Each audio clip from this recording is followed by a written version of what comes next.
Hello everybody, my name is Jet from Jet Dives, and I'm going to be going over the ancient creatures of the Bible today. But before I get into anything, I just want to say thank you. Thank you so much for watching my video.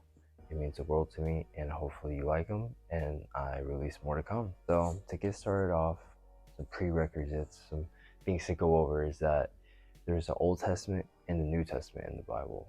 The Old Testament was before Jesus walked the earth, and the New Testament, or AC after Christ, is when Jesus was walking the earth. Now, I'm not going to be going over every single creature, mythical creature that's in the Bible, but I will be going over most of them, the important ones, in my opinion, that I see get mentioned a lot. From crazy sea monster, to land animal, to flying locust with scorpion stingers to torment people. I will be going over those things. So we're going to start off with the Leviathan. And the Leviathan was a giant sea creature. So giant, so enormous in fact, that it was 300 miles long. To put that into perspective, Texas, from top to bottom, is 1,000 miles, right? And you know how long it takes to get from one side of Texas to the other side of Texas, from the very bottom to the panhandle. You're gonna need a lot of donuts, a lot of coffee to get through that. It'll take days. It'll actually take days to drive across that many miles in a car, at least. To put that into perspective, Texas is 1,000 miles long from south to north, or north to south. So a third of Texas is how long this creature was when it was alive. And this was before Christ, like I had said, this is the Old Testament, before Christ. And man was alive in this age. And 300 miles, one third of Texas, this thing is ginormous. It is said that the Leviathan is the monster of the sea. And one of the Bible verses, Isaiah 27:1, the Leviathan, the gliding serpent, Leviathan, the coiling serpent, he will slay the monster of the sea, referring to God killing the monster, because man couldn't compete with this thing. This thing was huge. And on top of that, since it was a serpent, you know how snakes have scales, so the scales of the Leviathan were like shields, and they were so tightly put together that no weapon could penetrate it. That's how bad, that's how crazy this thing was. This thing was insane, and they were so tight together that not even air could get through them. So you don't want to be messing with that thing. Can you imagine you're just fishing and you're just yep, it's a good day out here, me and my fish. You start to sing your fishing song, walking on the side of me, water, water. You're just chilling, and then the water around you just starts boiling, because that's what it said to what would be happening whenever this thing would be swimming in the water in the ocean, that the water around it would start boiling. You're just chilling, you just see, oh, well, I have met my fate, and this thing just destroys you. If this thing is 300 miles long, imagine how big that mouth is. Pause. But imagine how big that mouth is. That thing goes crazy. Oh my goodness. I'm not messing with that thing. Heck no. The creature has been described as being so crazy, so strong, so vicious. The name literally is a synonym for chaos, if you will. And the Leviathan being described as this crazy being that is so long, it's huge, so vicious. People think it was just a hyperbole. People think it was just a metaphor to something else. And some people literally say, oh, yep, they were describing a crocodile. No. How is that describing a crocodile? No. And it's actually believed that in some texts, it's a fallen angel. So it was an angel in heaven at one point, and it rebelled against God, and God banished the angel, banished it as a serpent, a giant serpent, giant sea creature. Anywho, though, but that's a Leviathan. Definitely mentioned in the Bible, definitely existed, and definitely wasn't a crocodile. The next creature we'll be going over is called the behemoth. Now, the behemoth, people say it was a hippo, but we'll be going more further into that, how it was not a hippo, just like people said that the Leviathan was a crocodile. Now, the behemoth is mentioned in text in the Bible, Job chapter 40, as described as having bones of it are tubes of bronze, and its limbs are like bars of iron. And again, that's why people think that the way these creatures were described were metaphors, but they're definitely not. Like, if you go up to something, if I had went up to like a creature like this, a huge animal that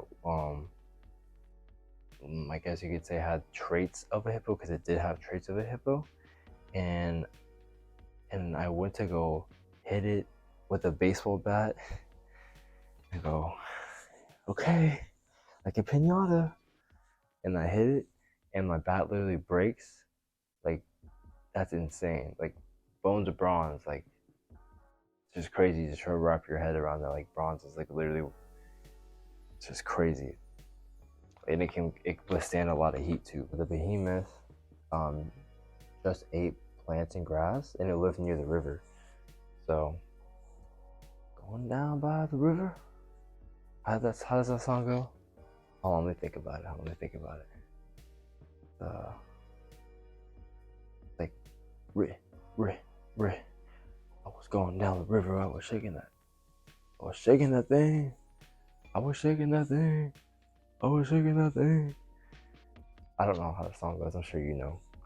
But it lived by the river. It was huge, just like the Leviathan. It was actually a little bit shorter than the Leviathan. So if you had the Leviathan's like head, like the head's here, like the behemoth's head would be up here standing up, because the Leviathan was a snake, and it has a massive tail, and the tail mimics the Leviathan also. So like the coils I had mentioned earlier about the Leviathan are actually on, or like the behemoth, like are on the behemoth too. So this thing is also annoying. You know, just like how I said earlier about the Leviathan, and people saying nowadays, like, oh yeah, they're talking about a crocodile. Same thing with this, they're saying this was a hippo. Like, no, it's definitely not a hippo. And if it's a hippo, it looks nothing like this. But, yeah. I mean, another scenario with this creature could be like, oh, let's go pick some berries by the river. And you're chilling and you just like hear something like just giant, you're like, run! And you just start running, and I think there's no use. It just like swoops you up like nothing, just throws you. Like, these things were hostile. Like, you go in their territory, like you can't just like walk near them like you do with bees. Like, bees just be doing their business, pollinating here, pollinating there, pollinating everywhere, you know what I'm saying? And you can just walk around a bee or walk near a bee and they won't do anything. But with these creatures, you walk near them or you get near them, you're dead. Say goodbye. Say goodbye to the berries, your wife, your children, to Earth. I don't think they had dogs back then, but your pet dog. So, like, oh, you're gonna come next to me?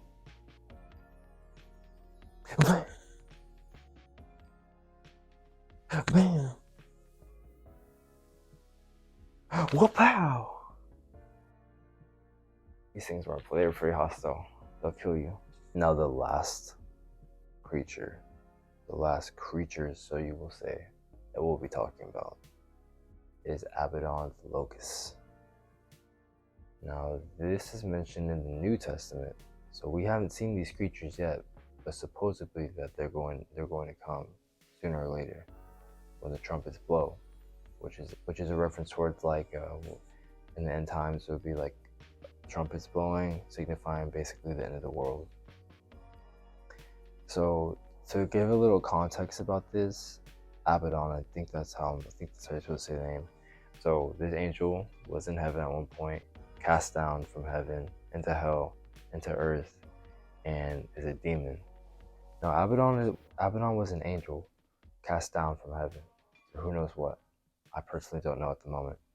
And it was now a demon, and not just any demon, but a demon of a bottomless pit. A bad angel. Very bad. Rules an abyss of locusts that will torture non-believers for 5 months. How will it torture non-believers? It said that the locusts looked like horses prepared for battle. On their heads they were something like crowns of gold, and their faces resembled human faces. That's Revelation chapter 9. And on top of that, it had a scorpion tail, or it has a scorpion tail and a scorpion stinger, which it will use to torment its victims. So we're talking about a locust, a giant looking grasshopper that can fly and has a human face, basically human face. It has hair of a woman and crowns of gold. If that doesn't look like, when I think of that, I think of like a bug version of Laura from The Evil Within. I'll put a picture up here somewhere where she already looked creepy, but like if you give her wings and you make her tiny and you have a bunch of them around, oh no. Nah, bro. I'm not trying to get caught up in that. But apparently they're supposed to torture you. Can you imagine getting tortured for 5 months? Heck no. Heck no. And it says that the torture will be so bad that the victims will want to die.